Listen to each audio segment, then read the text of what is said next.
So hello everyone, good evening to all of you. So आज हम study करेंगे ISLM model. ISLM model basically है क्या, जो हमारी गुड्स मार्केट और जो हमारी मनी मार्केट है उनकी इक्विलिब्रियम को दिखाता है हमारा आईएसएलएम मॉडल।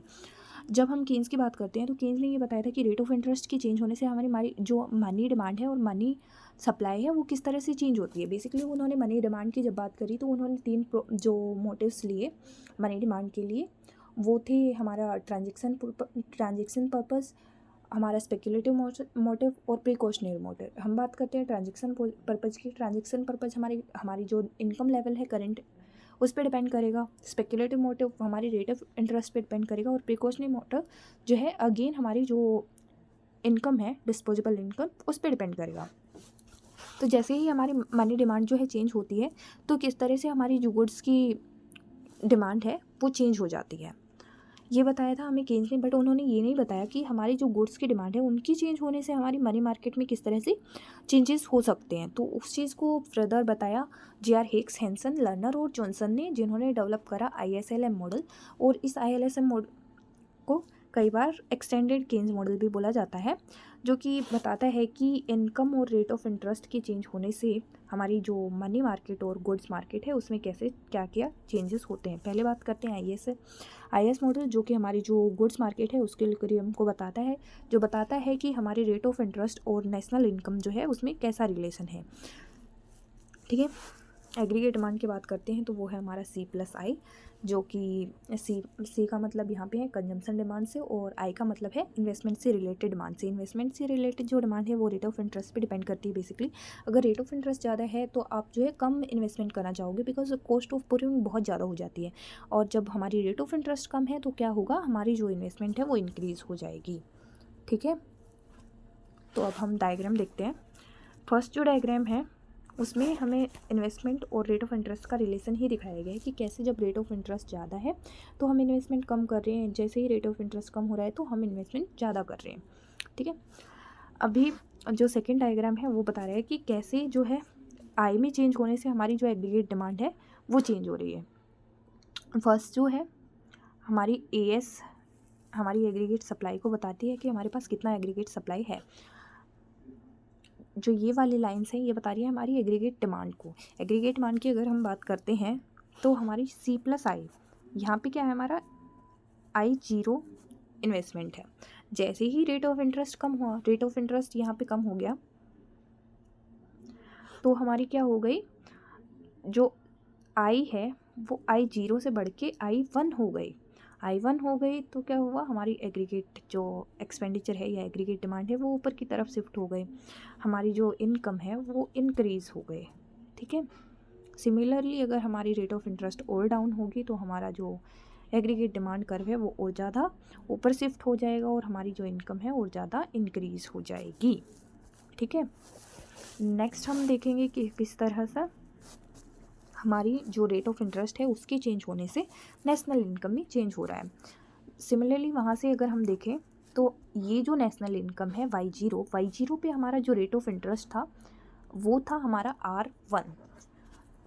Y1 पे हमारा जो इंटरेस्ट रेट था वो था R2, और जो Y3 है उस पे हमारा जो रेट ऑफ इंटरेस्ट था वो था R3। जैसे जैसे हमारा रेट ऑफ इंटरेस्ट कम होता जा रहा है हमारा जो नेशनल इनकम है वो बढ़ता जा रहा है।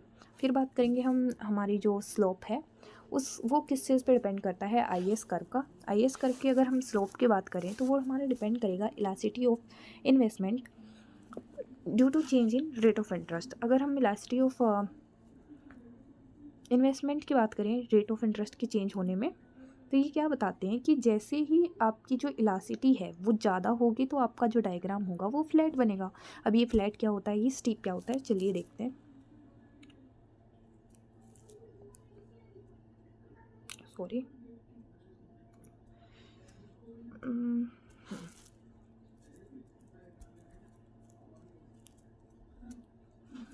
अब ये रेट ऑफ इंटरेस्ट है अगर, ठीक है, तो हमारी इनकम इतनी है।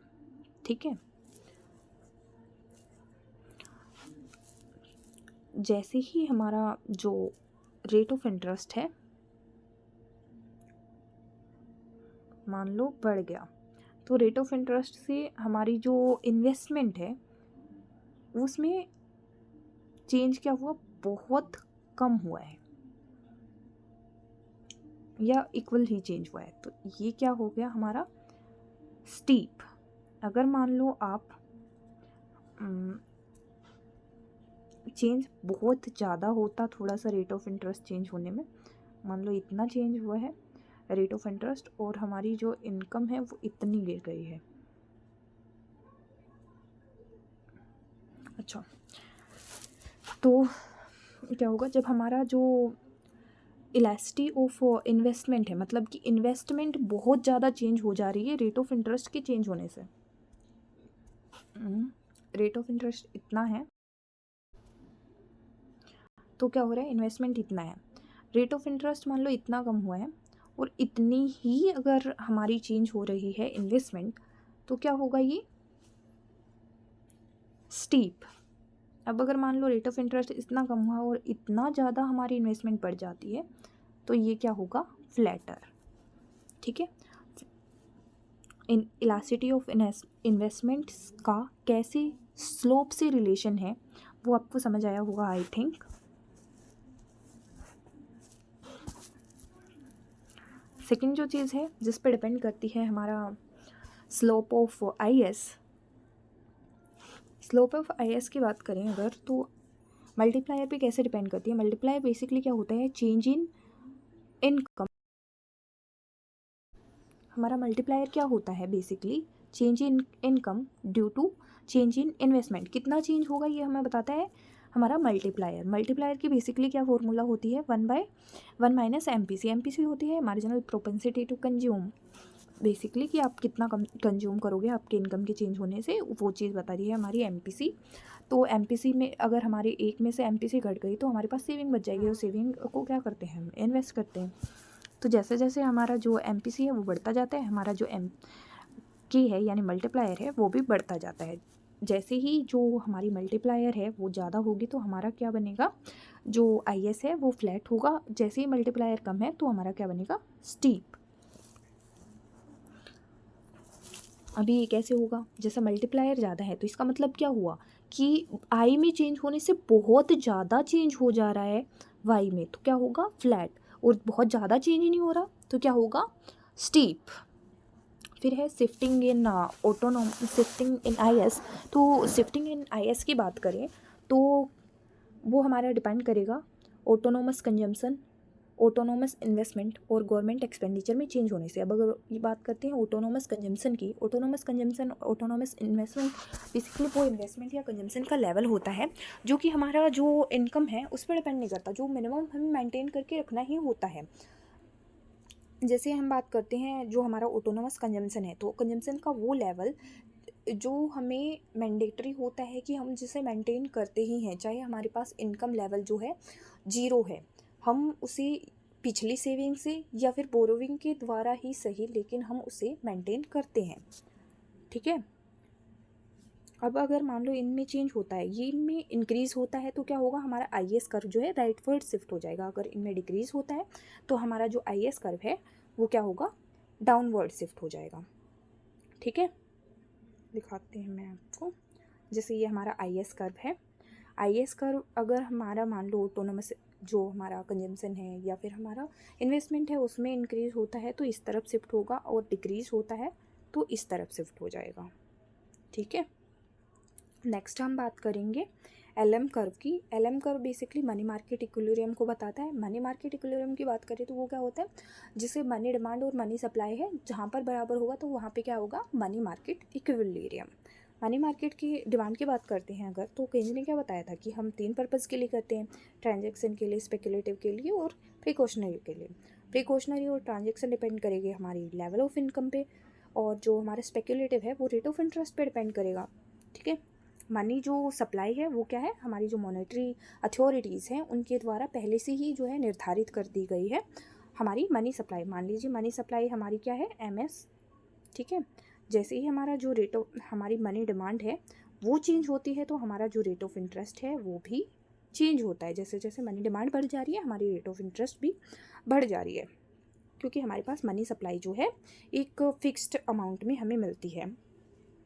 ठीक है, अब रेट ऑफ इंटरेस्ट जब हमारे पास R0 है तो हमारी इनकम कितनी है Y। हमारे पास रेट ऑफ इंटरेस्ट बढ़ा तो हमारी इनकम हो गई Y1, रेट ऑफ इंटरेस्ट और बढ़ा तो हमारी क्या हो गई Y3। तो ये हमारा LM कर्व है जो कि बताता है हमारी रेट ऑफ इंटरेस्ट और नेशनल इनकम जो है उनके बीच में रिलेशन को। ठीक है, इन मनी मार्केट। फिर बात करेंगे हमारी जो LM कर्व है उसकी स्लोप के बारे में। मनी कर्व की स्लोप की अगर हम बात करेंगे तो वो किस पे डिपेंड करेगी, हमारी जो डिमांड फॉर मनी है उसमें चेंज होने से रेट ऑफ इंटरेस्ट में कितना चेंज हो रहा है। अगर मान लो हमारी डिमांड फॉर मनी जो है थोड़ी सी चेंज हो रही है और रेट ऑफ इंटरेस्ट बहुत ज़्यादा चेंज हो जा रहा है तो क्या होगा, रिस्पॉन्सिवनेस ज़्यादा है तो क्या होगा, हमारा जो LM कर्व है वो होगा फ्लैट, और रिस्पॉन्सिवनेस कम है तो क्या होगा, स्टीप। ठीक है, फिर बात करते हैं इक्विलिब्रियम की। मनी मार्केट और जो गुड्स मार्केट है वो कहाँ पर इक्विलिब्रियम में होती है, जहाँ पे ISLM कर्व जो है एक दूसरे को इंटरसेक्ट करते हैं, वहाँ पर हमारी जो मनी मार्केट और जो गुड्स मार्केट है वो इक्विलिब्रियम में होती है। तो ये था ISLM कर्व का कॉन्सेप्ट। फिर इसमें ही जो एक और कॉन्सेप्ट आता है वो होता है impact of fiscal and monetary policy. Fiscal और मॉनेटरी पॉलिसी की अगर हम बात करते हैं तो फिस्कल पॉलिसी जो है किससे रिलेटेड होती है, जो हमारी गवर्नमेंट की एक्सपेंडिचर और रिसिप्ट्स होती हैं उनसे रिलेटेड होती है, जो कि हमारी जो बजट होती है एनुअली उसमें हमें पब्लिश होते हुए दिखती है कि हमारी जो टैक्स रेट है वो कैसी रहेगी, हमारा जो गवर्नमेंट एक्सपेंडिचर है उसका आगे आने वाले जो ईयर है उसमें क्या पैटर्न रहेगा। मॉनेटरी पॉलिसी की अगर बात करते हैं तो ये हमारे जो सेंट्रल बैंक है वो डिसाइड करता है, हर 2-3 महीने में उनकी जो है मीटिंग होती है और उसमें वो डिसाइड करते हैं कि मनी सप्लाई को इंक्रीज़ करना है डिक्रीज़ करना है अकॉर्डिंग टू मार्केट कंडीशंस। तो जो मॉनेटरी पॉलिसी है वो किससे रिलेटेड होती है, मनी सप्लाई से, और फिस्कल पॉलिसी जो रिलेटेड होती है हमारी गवर्नमेंट रिसिप्ट्स और एक्सपेंडिचर से। फिर बात करते हैं जो मनी सप्लाई है वो 2 तरह की हो सकती है, कॉन्ट्रैक्शनरी और एक्सपेंशनरी। कॉन्ट्रैक्शनरी में क्या होता है, हमने जो हमारी मनी सप्लाई है उसको डिक्रीज़ करते हैं, और एक्सपेंशनरी में हमारी जो मनी सप्लाई होती है हम उसको इंक्रीज़ करते हैं। फिर बात करते हैं फिस्कल पॉलिसी की। फिस्कल पॉलिसी भी 2 ही तरह की हो सकती है, कॉन्ट्रैक्शनरी और हमारी जो एक्सपेंशनरी। कॉन्ट्रैक्शनरी में क्या होता है कि हम जो टैक्स रेट है उसको बढ़ा देते हैं, पब्लिक एक्सपेंडिचर को कम कर देते हैं, और जब हमारी एक्सपेंशनरी जो पॉलिसी होती है उसमें क्या करते हैं, हम टैक्स रेट को डाउन कर देते हैं, एक्सपेंडिचर को बढ़ा देते हैं। ठीक है,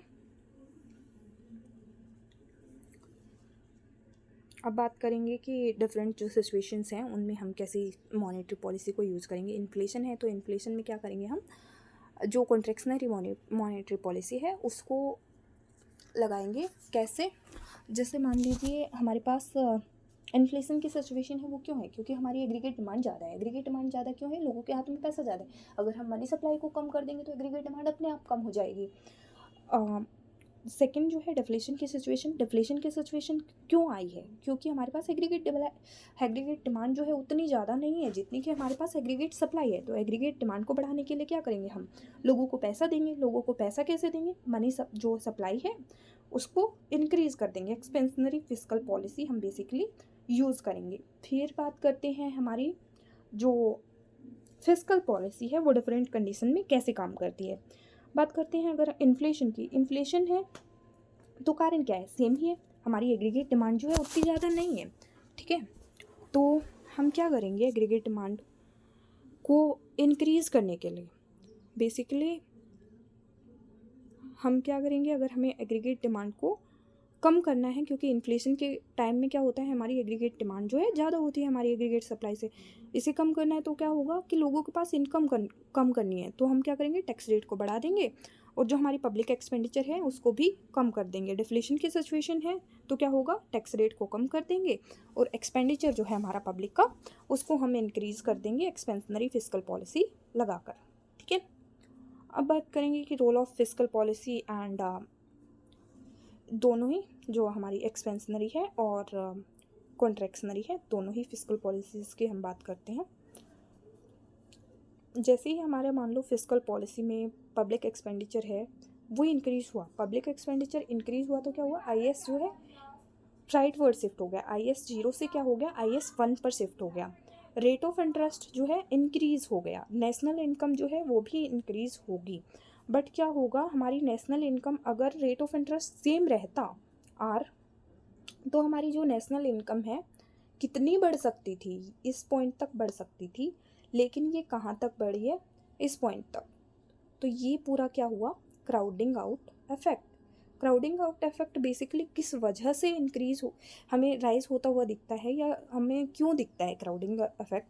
क्राउडिंग इफेक्ट बेसिकली हमें इसलिए दिखता है क्योंकि जैसे ही हमारा पब्लिक एक्सपेंडिचर इंक्रीज होता है तो क्या होगा, रेट ऑफ इंटरेस्ट जो है बढ़ जाएगा। रेट ऑफ इंटरेस्ट जाने से क्या होता है, जो हमारी प्राइवेट जो इन्वेस्टमेंट है वो कम हो जाएगी। प्राइवेट इन्वेस्टमेंट कम होगी तो क्या होगा, नेशनल इनकम में जितना इंक्रीज होना चाहिए उसके कंपैरिजन में कम इंक्रीज हमें देखने को मिलेगा। ठीक है। सिमिलरली अगर हम मान लो पब्लिक जो टैक्सेशन है उसको कम कर देते हैं, टैक्सेशन को कम करने से क्या होगा, लोगों के पास ज़्यादा पैसा होगा तो एग्रीगेट डिमांड जो है गुड्स एंड सर्विसेज की वो बढ़ जाएगी। तो IS दूसरी तरफ यानी कि लेफ्टवर्ड शिफ्ट कर जाए, सॉरी राइटवर्ड शिफ्ट कर जाएगा। और राइटवर्ड शिफ्ट होने से क्या होगा, रेट ऑफ इंटरेस्ट इंक्रीज हो जाएगा और नेशनल इनकम भी इंक्रीज होगी। बट साथ में जो क्राउडिंग आउट इफेक्ट है हमें वो भी देखने को मिलेगा। सेकेंड हम फिर बात करेंगे कॉन्ट्रैक्शनरी फिस्कल पॉलिसी की। कॉन्ट्रैक्शनरी फिस्कल पॉलिसी में अगर हम पब्लिक एक्सपेंडिचर को कम करते हैं तो क्या होगा, हमारा जो IS है वो बैकवर्ड शिफ्ट कर जाएगा। मान लीजिए यहाँ पे जो IS कर्व है ये यहाँ पे कहीं शिफ्ट कर गया तो क्या हुआ, हमारी नेशनल इनकम भी डिक्रीज़ हो गई और हमारा रेट ऑफ इंटरेस्ट है वो भी डिक्रीज़ हो गया। ठीक है। फिर बात करते हैं हम मॉनेटरी पॉलिसी की। मॉनेटरी पॉलिसी बेसिकली शिफ्ट करती है हमारे LM कर्व को। जैसे ही हमारी जो मॉनेटरी पॉलिसी है वो एक्सपेंशनरी होगी तो हमारा जो LM कर्व है वो राइटवर्ड शिफ्ट होगा। और जब हमारी जो फिस्कल मॉनेटरी पॉलिसी है कॉन्ट्रैक्शनरी होगी तो अपवर्ड शिफ्ट होगा। तो ये था हमारे ISLM कर्व पर हमारी मॉनेटरी और फिस्कल पॉलिसी का जो इम्पेक्ट रहता है वो। और ISLM कर्व बेसिकली होते क्या हैं वो चीज़ें कल हम देखेंगे कि जो हमारी डिफरेंट इकोनॉमिस्ट हैं उन्होंने क्या बोला है हमारी जो फिस्कल और मॉनेटरी पॉलिसी की अफेक्टिवनेस के बारे में। Thank you so much.